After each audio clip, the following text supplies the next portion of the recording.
Okay, so this is the Philippine Competition Act or Republic Act number 10667. Okay. So it is also called the PCA in short. Okay. It was approved on July 21, 2015, so it's about 6 years ago. Okay, the full title is an act providing for a national competition policy prohibiting anti-competitive agreements, abuse of dominant position, and anti-competitive mergers and acquisitions, and establishing the Philippine Competition Commission and appropriating funds therefore. So from the title, you will see that there are at least three prohibited acts. First one is anti-competitive agreements. Number two, abuse of dominant position. And number three, anti-competitive mergers and acquisition. Okay, so this is the Philippine Competition Act. So do not be confused with this word competition. It does not mean sports competitions and tournaments. It means that the competition referred to here is business or commercial competition. Okay, the lawmakers wanted to have an environment in the Philippines that is conducive for businesses to compete with one another because through competition, okay, quality products will come out. Excuse me. Okay, and then prices will go down, quality of products will go up, and ultimately it will be the consumers who will benefit from this competition. Because without the competition, okay, the monopolies will grow, and because of these monopolies, it will be these monopolies who will dictate the prices and the quality of the products in the market to the disadvantage of the consumers. That is why the objectives of this law are, of course, to enhance economic efficiency and promote free and fair competition, okay, in trade, industry, and commercial economic activities. Number two, to prevent economic concentration, which will control the production. So this is to prevent economic concentration, monopolies, okay, who will control production, distribution, trade, or industry that will stifle competition, lessen and manipulate or constrict the discipline of free markets. Okay, and then the third objective of this law is to penalize all forms of number one, anti-competitive agreements. Number two, abuse of dominant position. Number three, anti-competitive mergers and acquisition. Okay, with the objective of protecting the consumer and the consumer welfare and advancing domestic and international trade and economic development. Okay, for purposes of the board exam, because this PCA only covers about 2% of the total CPA licensure examination, at least two questions will be asked from this topic. So I would like you to remember that three prohibited acts, which are anti-competitive agreements, abuse of dominant position, and anti-competitive mergers and acquisition. Anyway, we will discuss that in the later slides. Who will implement this law? This is the Philippine Competition Commission or the PCC. Scope, anong coverage nito? The PCA or the Philippine Competition Act or that law shall be enforced against any person or entity engaged in any trade, business, or commerce in the Philippines. Okay, so any person or entity, so pwede corporation, partnership, and natural persons. It shall likewise be applicable to international trade also. So kasama pa rin siya sa applicable din siya sa international trade basta it has direct, substantial, and reasonably foreseeable effects in trade, industry, or commerce in the Philippines, including those that result from acts done outside of the Republic of the Philippines. So even if it's an international trade, if it has direct effects in the Philippines, covered pa rin siya ng law. Okay. So there is an exception in case of activities of worker and employees. Okay, this will not apply. The Philippine Competition Act will not apply because the workers or employees are actually the consumers. So they are the beneficiaries of this act, and because of that, Okay, their actions and activities in some combinations will not be covered by this PCA. Okay, so definition of terms. Acquisition means purchase of securities or assets through contract or other means for the purpose of to obtain control by one entity over the whole or part of another, two or more entities over another, or one or more entities over one or more entities. Okay, acquisition class refers to uh, corporations, especially buying another corporation. When you say buying another corporation, for example, Corporation A will buy all the stocks, capital stocks of Corporation B, then A becomes the owner of Corporation B. Okay, so one entity buying another. Or A and C will buy B, or A and C will buy D and E. Okay, so that is acquisition. Okay. Unfortunately, you do not have your corporation law yet, but let me just explain. Well, for example, Corporation A will buy all the stocks of Corporation B. Then, if Corporation B will cease to exist because let A will already control all the operations and assets of Corporation B, and all of that will go to A, and the surviving corporation will only be A, and B will be no more. That's called a merger. Okay. Another form of acquisition class is when Corporation A buys all the stock of Corporation B to form a new corporation which is called Corporation C. So nawala na si A at saka si B, kundi si C na ang nag-exist. That is called a consolidation. Okay. So there is a difference between merger and consolidation.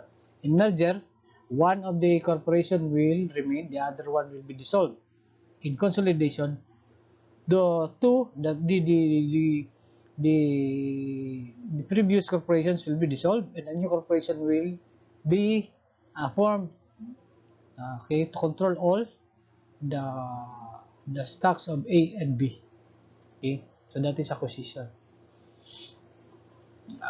This is important in Philippine Competition Act class because maybe the new corporation will be a monopoly because it has acquired the other corporation. Maybe there are only two of them. So binabantayan ito ng gobyerno baka magkaroon ng monopoly, especially when there are acquisitions of big corporations. Control refers to the ability to substantially influence or direct the actions or decisions of an entity, whether by contract, agency, or otherwise. So control. Example, si PLD, kunwari, let us simula pang dito. Si PLDT, bibili niya ang Globe, Smart, and all others. Okay? Pagka magkaroon ng entity, babantayan niya ng gobyerno because this PLDT will have control over all of the operations about telecommunications in the Philippines, which is not favorable for competitive businesses. It's not favorable for a competitive environment for telecommunications businesses to come in.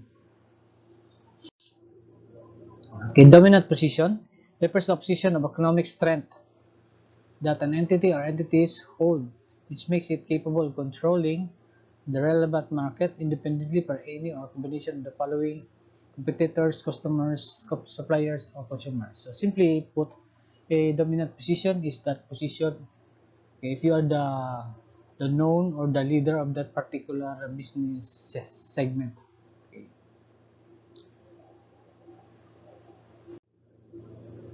So prohibited acts, remember this class 1, 2, 3. So okay, the three general prohibited acts. Okay, please memorize that, tatlo lang naman yun eh. Anti-competitive agreements, abuse of dominant position, prohibited mergers, and acquisitions. So by number 1, okay, agreements meaning two or more persons or entities come up with an agreement, okay, to put an end to competition, then that is prohibited. Number 2, abuse of dominant position. Take note class, abuse of dominant position ang sinabi, hindi dominant position lang. Ibig sabihin, the law allows you to strive to become dominant in your business, but you are not allowed to abuse. Iba yun. Iba yung mag-strive ka na maging dominant because that is the aim of every businessman. Maging dominant doon sa commercial activity na involved siya. Okay. But what is prohibited by this law is the abuse. Kapag ginamit yung dominant position to put an end to competitive to put an end to competition within that business, okay, that is prohibited, yung pag-abuse. Okay. Number 3, mergers and acquisitions or consolidations is not prohibited actually in general. Okay. Meron lang prohibited na mga class types. This will be discussed in the later slides. Number 1, competitive agreements. Okay? So marami ito. I do not advise you to memorize this. Just know the nature. Number 1, okay, the following agreements between or among competitors as per se are prohibited. Restricting competition as to price or components thereof or other terms of trade. So, pag sabi pa din, nagkunsabo. Sa Tagalog, anong tawag yun? Nagkunsabahan. Okay? Yung competitors na mag-kontrolin yung price para yung mga maliliit hindi makalaban sa competition. That is not allowed.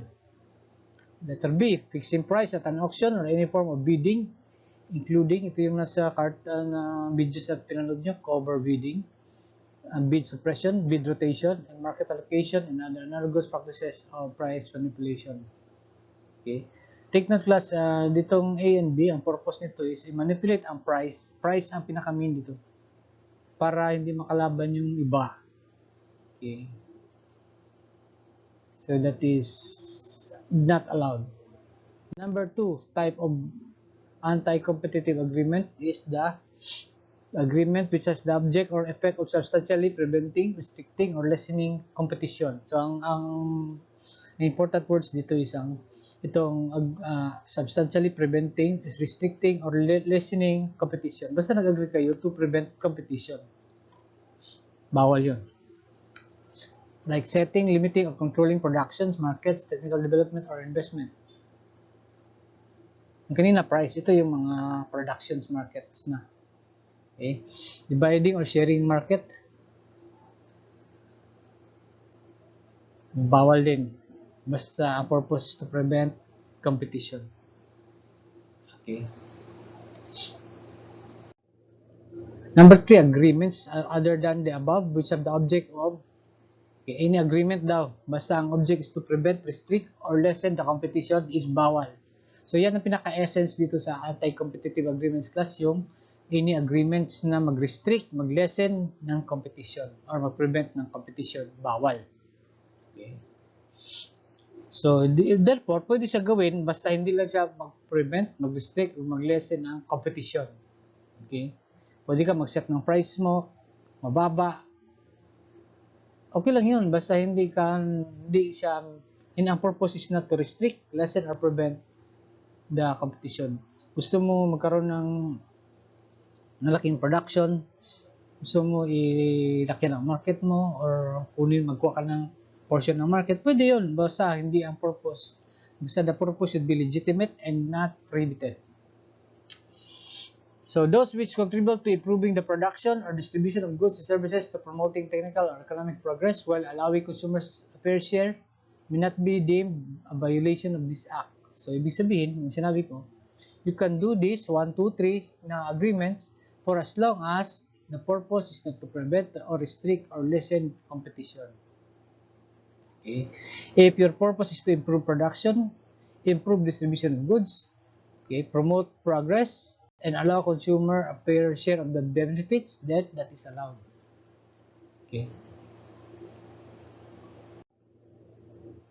So an entity that controls is controlled by or is under common control with another entity or entities, have common economic interests, and are not otherwise able to decide or act independently of each other shall not be considered competitors. Okay? So, yung mga nagkukunsyabahan, baka hindi sila competitors, baka isa lang may-ari. Okay? So, for purposes of anti-competitive agreements, yung mga corporation na controlled or controlled by another through subsidiary, acquisition, and the like, they will not be considered competitors for purposes of competitive agreements.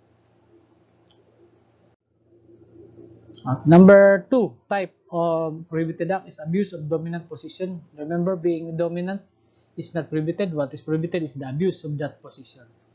Okay, it shall be prohibited for one or more entities to abuse their dominant position by engaging in conduct that will substantially prevent, restrict, or lessen competition. Okay, selling of goods and services below cost. Okay, generally hindi bawal yun. Pero if the object of is drive competition out, that is not allowed. Of course, you can sell goods or services below cost para makabenta, babaan mo yung presyo mo. Pero if ang purpose mo is to drive out the competition, that is not allowed. Okay? Kasi pag marami nang nagbebenta ng the same product, pababaan niya ng presyo eh. Okay lang yun. Pero if the object is ikaw yung dominant, binabaan mo yun para hindi makahabol yung iba at saka mamatay na yung negosyo nila, ikaw na lang matira. Pag ikaw na lang natira, taas mo na naman, bawal yun. Okay. So when the entity or entities have no object and the price established was in good faith, okay, if good faith naman yung pababaan ng presyo, to meet or compete with the lower price of a competitor in some market selling the same or comparable product or service or quality is not included in this type of abuse. Basta in good faith. Number 2, imposing barriers to entry or committing acts that prevent competitors from growing within the market in an anti-competitive manner. Ganun pa rin. Maglagay ka ng mga technique na barrier to prevent new businesses to come into your line of business. That is not allowed. Kaya hindi mo pwede gumawa ng paraan na hindi sila, walang mag-competitor na makapasok. Okay, dapat ipa-allow talaga yan.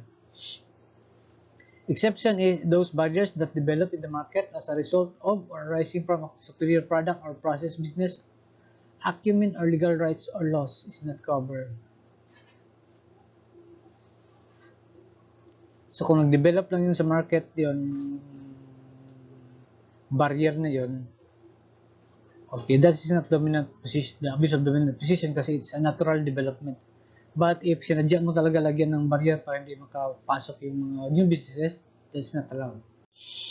Number 3, making a transaction subject to acceptance by the other parties which by their nature according to commercial usage have no connection with the transaction. So nag-insert ka ng mga may ka-transaction ka, nag-insert ka ng mga pahirapan na provisions na hindi naman connected sa transaction, that is abuse of dominant position. Number 4, setting prices or other terms or conditions that discriminate unreasonably between customers or sellers or services which such customers or sellers are contemporaneously trading on similar terms and conditions where the effect may be to lessen competition substantially. Kaya ako gina-underline yung class because yan ang purpose nung nag-set ng price and other terms. If that is not the purpose, yung to lessen competition, then that is not prohibited. What is prohibited is yung ginawa mo for the purpose of lessening the competition.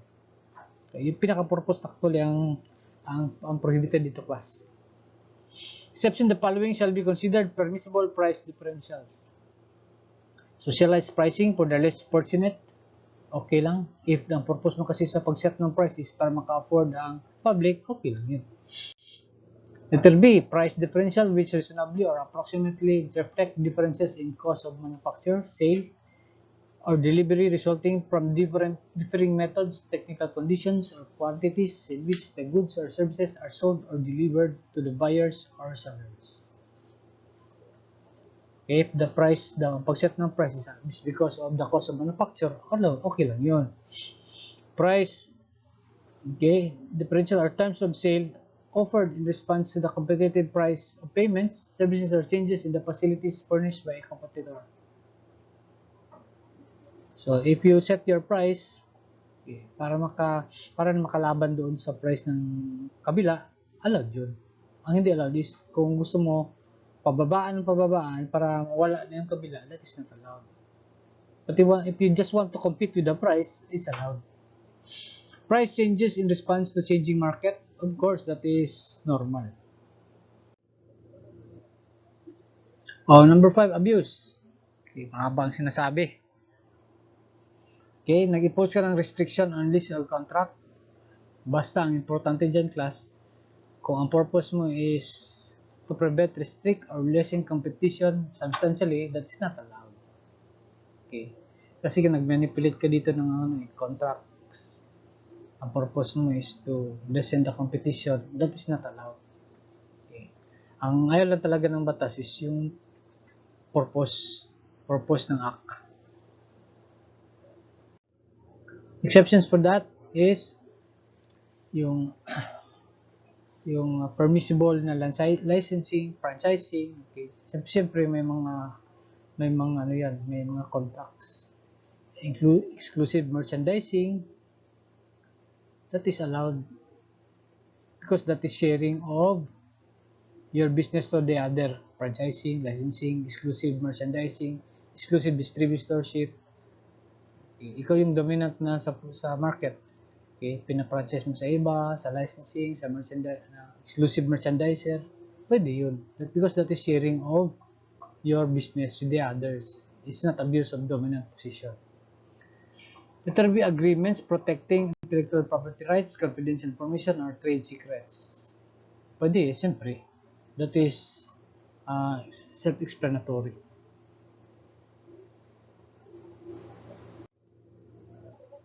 Number 6, abuse, making supply of particular goods or services dependent upon the purchase of other goods which have no direct connection with the main goods or services to be supplied.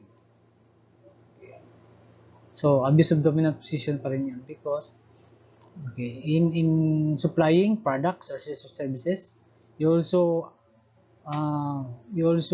would like the buyers to purchase other goods which have no connection with each other.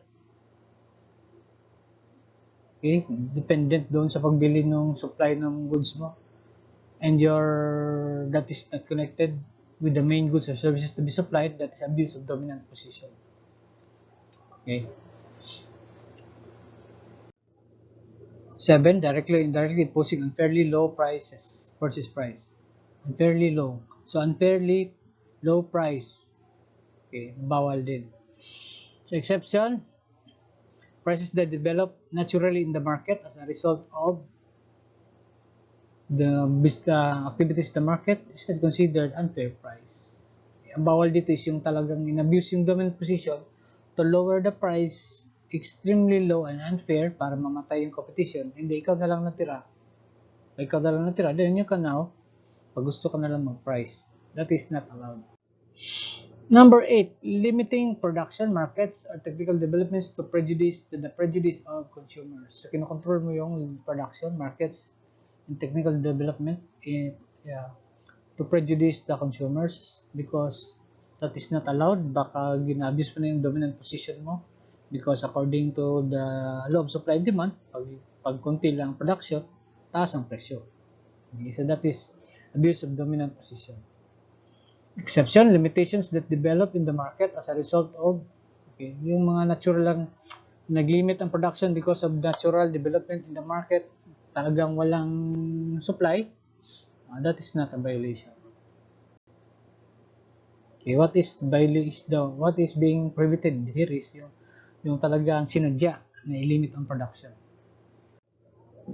So, these are the important exceptions to abuse of dominant position. Having a dominant position in a relevant market or acquiring, maintaining, increasing share through legitimate means that do not substantially prevent, restrict, or lessen competition is not prohibited. Ito yung sinasabi ko. Hindi bawal ang maging dominant. Ang bawal lang is mag-abuse ng dominant position. So, if you become dominant because of legitimate business means, that is allowed. That is not prohibited. Any conduct which contributes to improving, any conduct daw basta nag-contribute to improvement of the production, improvement in the distribution of goods, improvement in the services in a relevant market, or your activities that promote technical and economic progress, while allowing consumers fair share of the benefit is not abuse of dominant position. Okay. Yung willful ano ang bawal eh. Yung willful act na ang purpose talaga is to lessen competition. That is not what is allowed. Okay. Basta legitimate act, okay, that is allowed according to these exceptions. The third and the last type of prohibited act under PCA and under the Philippine Competition Act is prohibited mergers and acquisition. Okay. Compulsory notification. If two or more corporation mag-merge or mag-consolidate, then ang value ng transaction is 1 billion, then there is a compulsory notification. Ibig sabihin, these companies should notify the Philippine Competition Commission within 30 days of their agreement. Okay, compulsory yun. Basta 1 billion or more ang corporation, the value ng transaction nila is 1 billion, dapat i-notify nila ang PCC. Okay, class? Therefore, mergers and acquisitions are allowed by law. What is being prohibited is yung sobra 1 billion peso tapos hindi mo ginotify ang PCC. Okay, magiging prohibited merger yun. Take note class ha, generally, ang merger and acquisition is allowed. What is not allowed is yung sobra 1 billion ang transaction tapos hindi nyo gin-form ang PCC. Because there is compulsory notification, compulsory na i-notify mo ang PCC kapag ang transaction ng merger or acquisition is more than 1 billion pesos. So, any agreement na gi-consummate without notifying the PCC shall be considered void. Void talaga siya, class ha. Pag hindi mo gi-notify ang PCC, then the parties will be subjected to administrative fines. So, the PCC can extend the 30 days to 60 days. If ang PCC mismo, okay, asks for further information about the merger and consolidation, therefore, naging 90-day period na yun. Okay. So, when the above periods have expired, tapos ng 90-day period, then no decision has been, kasi decision kasi ng PCC ito plus, yung 1 billion na merger and acquisition, kung anti-competitive ba o hindi. Pag anti-competitive, hindi i-allow ng PCC. Pag competitive naman, stop ng PCC. Okay, ito yan. If within the relevant periods, by the way, kapag hindi nag-decide ang PCC within the 90 days period, okay, considered approved. Yun yung kanina. So, if within the relevant periods stipulated in the preceding section, the Commission determines that such agreement is prohibited. Okay, pag nakita ng Commission na prohibited yung merger kasi anti-competitive ang nature niya, the competition may prohibit the implementation of the agreement. Of course, kapag hindi naman ang anti-competitive tapos inallow ng Commission na patuloy, okay lang yun. Ako importante, nag-notify sila.